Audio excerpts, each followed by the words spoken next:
Assalamualaikum. In today's video, we are going to be discussing factors affecting enzyme activity कि कौन से factors हैं जो enzyme की activity पे असरअंदाज करते हैं. The factors affecting the rate of enzyme action. सबसे पहले इन factors को discuss कर लेते हैं. The following factors affect enzyme action. Number 1, temperature. Number 2, pH.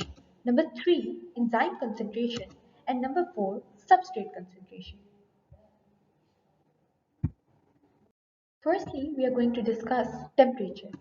Heating increases molecular heat. The molecules of substrate and enzymes move more quickly, so the probability of reaction to occur increases. Heating से क्या होता है कि kinetic energy आती है molecules के पास, substrate और enzymes rapidly move करना शुरू हो जाते हैं. जब वो rapidly move करेंगे तो reaction के occur करने की probability increase कर जाती है. Optimum temperature, the temperature that promotes maximum enzyme activity. Enzyme की activity जिस temperature के ऊपर maximum होती है उसको कहते हैं optimum temperature. Minimum temperature, the temperature at which enzymes become active again. जब enzyme एक दफ़ा उसका structure loss हो गया है, वो denature हो गया है, उसके बाद जब वो दोबारा active हो जाता है, उस temperature को क्या कहेंगे? Minimum temperature कहेंगे, जिसपे वो दोबारा active हो जाएगा. If the temperature is increased way beyond optimum temperature, the secondary and tertiary structure is disrupted and enzyme is denatured. अगर हम बहुत ज़्यादा drastic increase करेंगे उस temperature में जो हमने enzyme को provide किया हुआ है, तो enzyme का structure जो है वो denature हो जाता है. Denature होने का क्या मतलब है कि जो उसका globular structure होता है that is lost. Why is it lost? Because the secondary and tertiary structure is disrupted. वो maintained नहीं रहते, वो disrupt हो जाते हैं, globular structure तबाह हो जाता है enzyme का, तो हम कहते हैं कि enzyme denature हो गया. Optimum temperature for bacteria is 70 degree Celsius. 70 degree Celsius तक होता है बैक्टीरिया का optimum temperature या इससे ज़्यादा भी हो सकता है. And for human beings या animals, the optimum temperature is around 37 to 38 degrees Celsius. Now let's discuss the graph of the temperature. तो आपको मज़ीद चीज़ें clear हो जाएंगी. Along y-axis is the rate of reaction. Along x-axis is the temperature. हम देख रहे हैं कि जैसे ही टेम्परेचर इंक्रीज करते जा रहे हैं तो मॉलिक्यूल्स हमारे पास काइनेटिक एनर्जी को गेन कर रहे हैं. टेम्परेचर के इंक्रीज करने से हमारे पास रेट ऑफ रिएक्शन भी इंक्रीज करता जा रहा है. किस पॉइंट तक ये हो रहा है हमारे पास कि डायरेक्टली प्रोपोर्शनल है रेट ऑफ रिएक्शन और temperature? That is still the optimum temperature point. Optimum temperature के बाद हम टेम्परेचर इंक्रीज कर रहे हैं तो रेट ऑफ रिएक्शन हमारे पास फॉल कर रहा है. क्यों फॉल कर रहा है? क्योंकि एंजाइम्स डीनेचर हो रहे हैं. आई होप इससे आपको समझ आ गई होगी सारा प्रोसेस. तो ये जो ग्राफ्स है ना, इन सब फैक्टर्स के लिए आर वेरी इंपॉर्टेंट. आपने इन ग्राफ्स को इनकी इंपॉर्टेंस देनी है. ये क्वेश्चंस में पूछे भी जाते हैं. प्लस अगर आप ग्राफ कर लेंगे तो आपको वो जो सारी थ्योरी की एक्सप्लेनेशन है वो बहुत अच्छे तरीके से समझ आ जाएगी. Next factor is pH. कि पीएच कैसे इफेक्ट करेगी एंजाइम एक्टिविटी को. All enzymes function effectively over a particular pH range. सारे एंजाइम एक पर्टिकुलर पीएच रेंज के ऊपर इफेक्टिवली काम करते हैं. Optimum pH, maximum rate of enzyme activity is achieved at optimum pH. Optimum pH क्या है? जिसपे हमारे पास एंजाइम एक्टिविटी का जो रेट होगा वो मैक्सिमम होगा. Slight change in pH causes ionization of amino acids of the enzyme. Therefore, they become temporarily inactive. क्या होता है कि अगर हम pH में change करते हैं तो अमाइनो एसिड जो होते हैं एंजाइम के, जो एक्टिव साइट फॉर्म कर रहे होते हैं, वो आयोनाइज हो जाते हैं, जिसकी वजह से जो एंजाइम है वो टेम्परेरीली इनएक्टिव हो जाएगा.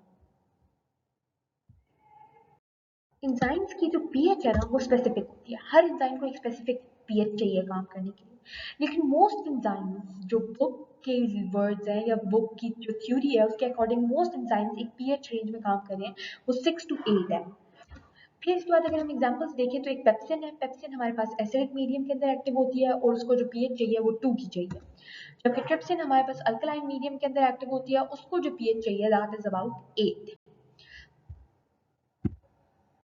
अब हम ग्राफ देख लेते हैं पीएच का. pH के ग्राफ में हमारे पास along the y-axis is the rate of reaction, along the x-axis is the pH. This the first graph is for the pepsin, The second graph is for the trypsin.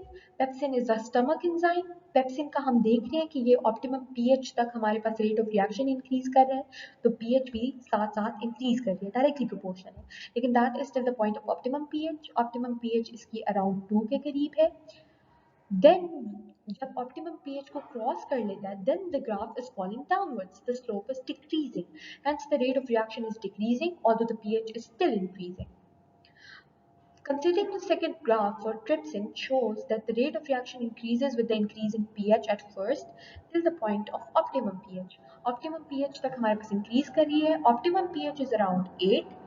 8 के बाद जो optimal pH का point जब cross कर लेते हैं, तो फिर आप pH को increase भी करते रहें तो rate of reaction increase नहीं करेगा, बल्कि the downward slopes indicates that the rate of reaction decreases. Enzyme concentration is the next factor. Rate of reaction is directly proportional to enzyme concentration provided all other conditions are kept constant. अगर हम बाकी तमाम conditions को constant कर लें तो जो rate of reaction है वो directly proportional हो जाएगा enzyme की concentration के. By increasing enzyme concentration, the number of active sites increases and the rate of conversion of substrate into products increases.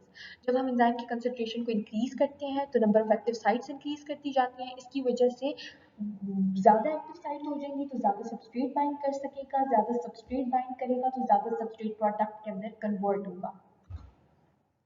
This persists till equilibrium state. ये सारी जो condition है ये equilibrium state तक चलती रहती है. After that मतलब equilibrium का पॉइंट जब क्रॉस कर लेते हैं तो फिर उसके बाद अगर इंक्रीज भी करते जाएंगे एंजाइम की कंसंट्रेशन को, फिर भी रिएक्शन रेट के अंदर कोई इंक्रीज नहीं आएगा, रिएक्शन रेट कांस्टेंट हो जाएगा. अब हम एंजाइम कंसंट्रेशन को एक ग्राफ को देख लेते हैं. तो एंजाइम कंसंट्रेशन के ग्राफ में वाई एक्सिस पे हमारे पास रेट ऑफ रिएक्शन है, एक्स एक्सिस पे एंजाइम कंसंट्रेशन है. एक स्ट्रेट लाइन हमें इंडिकेट कर रही है. स्ट्रेट लाइन हमें क्या इंडिकेट करती है? स्ट्रेट लाइन इंडिकेट करती है कि एंजाइम कंसंट्रेशन और रेट ऑफ रिएक्शन एक दूसरे के डायरेक्टली प्रोपोर्शनल है. Substrate concentration is the last factor that affects the enzyme activity. When other conditions are kept constant and enzyme concentration is maintained at a higher level, the increase in substrate concentration increases velocity at first. सारी की सारी conditions हमने constant ले ली, enzyme concentration को हम higher level पे maintain कर रहे हैं और हम increase करते जाएंगे substrate की concentration को, तो velocity of reaction पहले तो increase करेगी. फिर क्या होगा कि जब मैक्सिमम वेलोसिटी पे रीच कर जाएगा रिएक्शन इक्विलिब्रियम की स्टेट पे, तो फिर उसके बाद अगर हम इंक्रीज भी करते जाएंगे वेलोसिटी को तो हमारे पास सबस्ट्रेट की कंसंट्रेशन के साथ कोई भी इंक्रीज नहीं आएगा, बल्कि वेलोसिटी डिक्रीज करना शुरू हो जाएगी with the further increase in substrate concentration. The reaction does not increase any further, एक कांस्टेंट कर्व पे पहुंच जाएगा, उसके बाद इंक्रीज नहीं करेगा. Observe the graph of substrate concentration. Substrate concentration का ग्राफ देखें तो y एक्सिस पे रेट ऑफ रिएक्शन है, x एक्सिस पे सबस्ट्रेट कंसंट्रेशन है. जब हम रेट ऑफ रिएक्शन को इंक्रीज कर रहे हैं तो सबस्ट्रेट कंसंट्रेशन इंक्रीज करती जा रही है, लेकिन एक पॉइंट ऐसा आएगा जब तमाम के तमाम सबस्ट्रेट एक्टिव साइट के साथ अटैच हो जाएंगे, कोई भी फर्दर एक्टिव साइट नहीं रहेगी, एक्टिव साइट्स आर सैचुरेटेड, कोई भी एक्टिव साइट नहीं अवेलेबल सबस्ट्रेट के लिए, तो जो हमारे पास रिएक्शन रेट है that will become constant. Practice question की statement है ionic bond and hydrogen bond are sensitive to which of the factors affecting enzyme rate. Ionic bond और hydrogen bond कौन से factor के sensitive होते हैं जो enzyme rate को affect कर रहे होते हैं? pH and temperature, A option. B option, temperature and pH. C option, enzyme and substrate concentration. D option, substrate and enzyme concentration. Solution of the practice question is correct answer is A, that is pH and temperature. Ionic bonds are affected by change in pH. Hydrogen bonds are affected by change in temperature. उसमें हमसे पहले ionic bond पूछा हुआ था, फिर hydrogen bond का पूछा हुआ था. तो ionic bond pH के change को sensitive है और hydrogen bond temperature के change को sensitive है. Hope today's lecture was clear. Thank you very much.